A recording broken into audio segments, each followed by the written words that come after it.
Hi, I'm John Romero. You can listen to my presentation, The Early Days of id Software, on Infoshare 2020 online. I'm looking forward to seeing you there.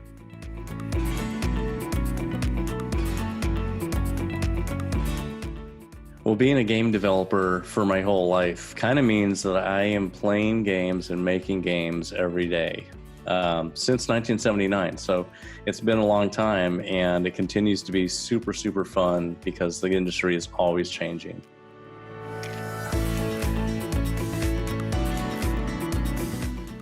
The best advice that I've ever received was from my grandpa, and he told me stay away from bad company. And that is so critically important. So that's the best advice.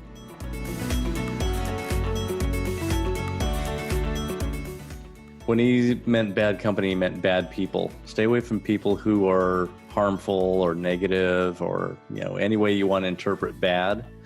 If they're not good for you, stay away from them. They might be bad influences and get you in trouble.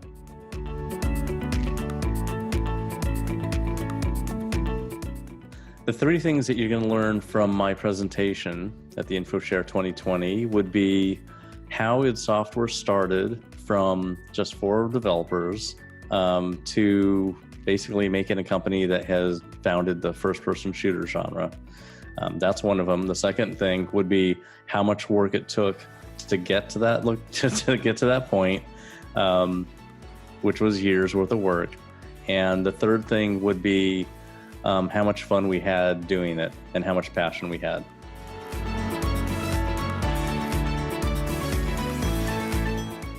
I'd say machine learning technologies are changing a lot about game development even. We're using artificial intelligence to generate content for games that we've never been able to do before. Not just AI, but also just even textures and in spaces.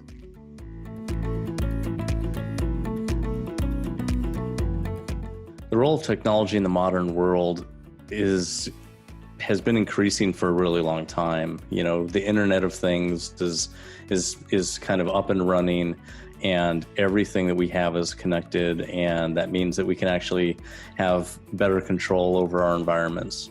And I think that's like the entire reason for the Internet of Things.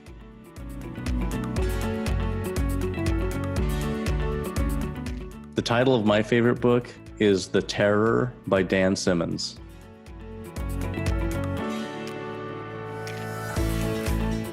There's a ship called the Terror, and the other ship was called the Erebus, and they both were trying to force the Northwest Passage in the 1860s, and they went missing.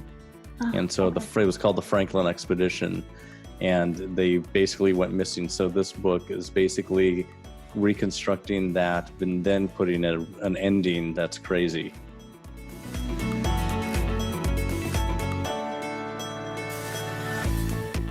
Superpower that I'd like to have would be to stop time and restart time whenever I felt like it.